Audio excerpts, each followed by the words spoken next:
Welcome, everyone. I'd love to introduce you to our guest speaker today. Her name is Amber Hull. She is a DO physician with a small practice in Las Vegas, Nevada called Village Pediatrics. It's a little bit of a micro practice, and she'll tell you about how she got into that and what she does. She also has a Substack called Under the White Coat, where she talks a lot about a lot of different issues that she'll shed some light on. So thank you so much, Dr. Hull, for being with us today. Welcome.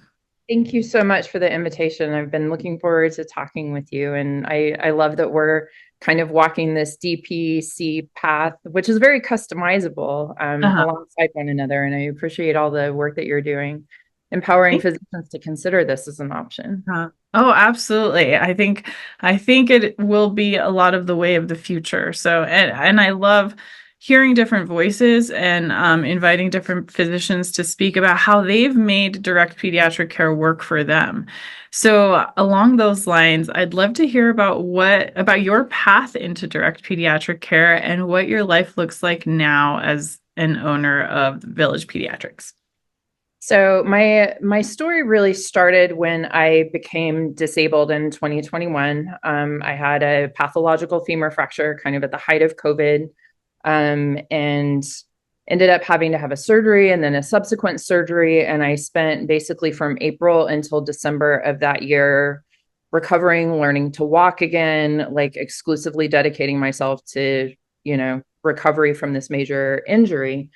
And disability will make you sort of reevaluate your priorities in very profound ways. And while I was, laid up in bed, I got on my computer and I was like, I can't go back into working into this system that is wreaking havoc on my physical and mental health. Right. So I was like, I have to figure out a way that I can do this sustainably, that I can take care of patients the way that is in alignment with my moral compass and how I like to take care of patients, but that's also going to allow me to take care of myself, both Mhm. physically and mentally. And so I, filed for my LLC with the Secretary of State's office here in Nevada, and Uh, did at Village Pediatrics. And I have a very low overhead. I only do house calls. I don't take insurance. I have a very high touch concierge practice. And for some of my families, because they've been with me since before my disability, they were like, whenever you start your own practice, let us know. We'll be the first to sign up. And they were. And so I have some families who are on subsidized rates, and my rates have gone up since I uh, first started because demand is there. But I really like that patients and parents text me directly. I get most of my patients were referred to me either by midwives or local OBGYNs. And so most of my patients are under 5 because my practice is so young. uh-huh. Um, Many of those kids came to me while mom was still pregnant. Hmm. My background, just to sort of like lay that out for you a little bit, when I was a Yeah. medical student, I thought I wanted to be an OBGYN.